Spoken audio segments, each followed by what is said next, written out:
मित्रांनो, भारतात मोठ्या प्रमाणावर प्लास्टिक बंदी आहे हे तुम्हाला माहीतच असेल.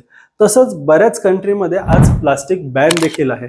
त्यासाठीच आज आपल्याकडे अल्टरनेटिव्ह काय आहे तर स्टार्च कॉर्न बॅग्स किंवा स्टार्च बॅग्स आपण ज्याला म्हणतो, ज्या बायोडिग्रेडेबल पण असतात, रियुजेबल पण असतात आणि एन्व्हायरमेंटसाठी हार्मफुल नाहीये. मग अशा वेळेस आज मोठ्या प्रमाणावर आज आपण बाहेरनं ह्याचं रॉ मटेरियल इम्पोर्ट देखील करतोय.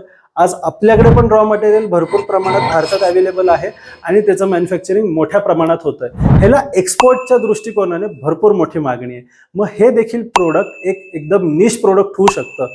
जरी तुमच्याकडे प्रोडक्ट नाहीये, India mart, exporter India, trade India किंवा सुलेखा अशा वेगवेगळ्या डोमेस्टिक पोर्टलवरनं ह्या प्रोडक्टची एन्क्वायरी करा, कॉस्टिंग काढा आणि चांगले टार्गेट मार्केटला तुम्ही टार्गेट करू शकतात, ज्याच्यात तुम्हाला ॲडव्हान्सवर 100% ह्याच्या ऑर्डर मार्केटमध्ये अवेलेबल आहे.